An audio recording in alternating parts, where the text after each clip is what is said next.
Now we've covered 5 common mistakes for bronze and iron players, but now we move on to the silver players. So if you are a silver player, this is going to help you out with 5 quick and easy mistakes for you to fix and get better and rank up. And if the video does help you out, be sure to drop a like on it too. And hey, if you want to support the full-time dream coming true, there is a Patreon link down below.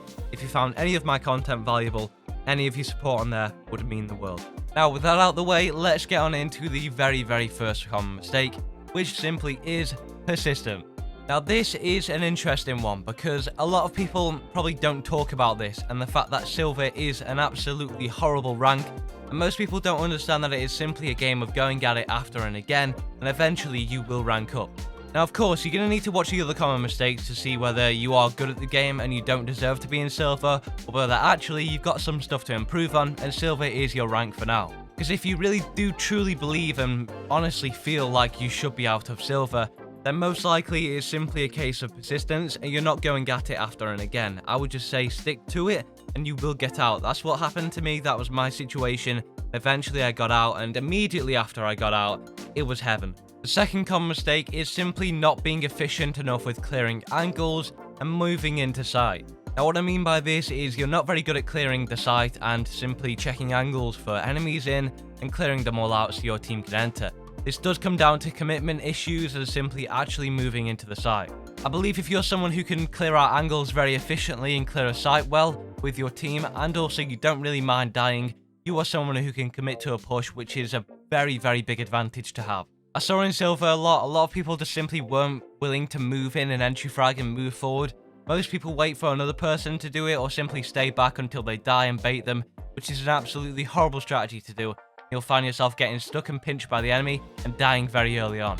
The next common mistake is crosshair placement. Now this one I understand might be a little bit vague, but this third mistake is very interesting because it does apply to more than one rank, I would say. However, the most common mistake that I noticed it in was obviously silver. That is the biggest rank for crosshair placement, and a lot of people weren't doing it correctly. Good crosshair placement should be able to adapt to an enemy's position, and you should be able to pre-aim an enemy's position based off the movement / sound that you have heard. Whether it is at head level or crouching level, you should know what that looks like on a game. You should be able to adapt to it. And really good crosshair placement is being able to do this on multiple surfaces. You can very easily have good crosshair placement on a straight surface and a flat surface. However, when you're on a ramp, can you adjust it to where the enemy would come out on a certain angle? It's hard to do. But if you can do that, you have fantastic crosshair placement. And crosshair placement is extremely crucial in this game because it allows you within a second or milliseconds to adapt to an enemy's position. The further your crosshair is away from their head, it's going to make it harder for you and make it more timely and costly to adapt to their head and position it so you can take them out. Which is the main reason why you lose gunfights, because you take more time to adjust to the enemy's position and pull the trigger. The fourth mistake is simply trying to find a 5-stack or a group of people to play with. I'm going to be honest with you, silver does not matter. Remember that this is based on my experience, so yours might be a little bit different if you have different people to play with and potentially better players or worse players.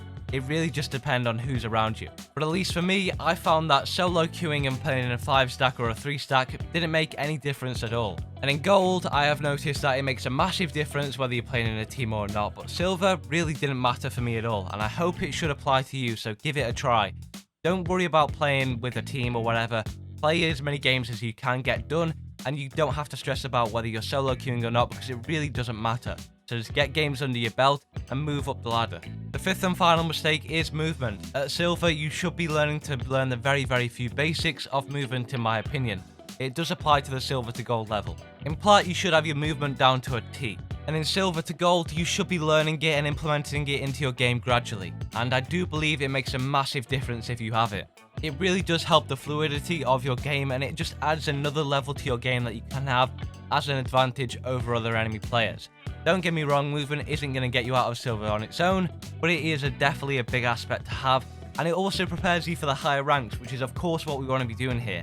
All our improvement and practice leading up to this is going to be looking to push on to the higher ranks, and when we get into them, we can then use those skills we've learned and apply it to that one, which is the main thing here that we're trying to do, because it never hurts to have a few extra skills in the back of your pocket. Those are all the common mistakes that people need to know and start working on right now. I hope it did help you out. If it did, drop a like on the video and subscribe for more tips and tricks videos like this.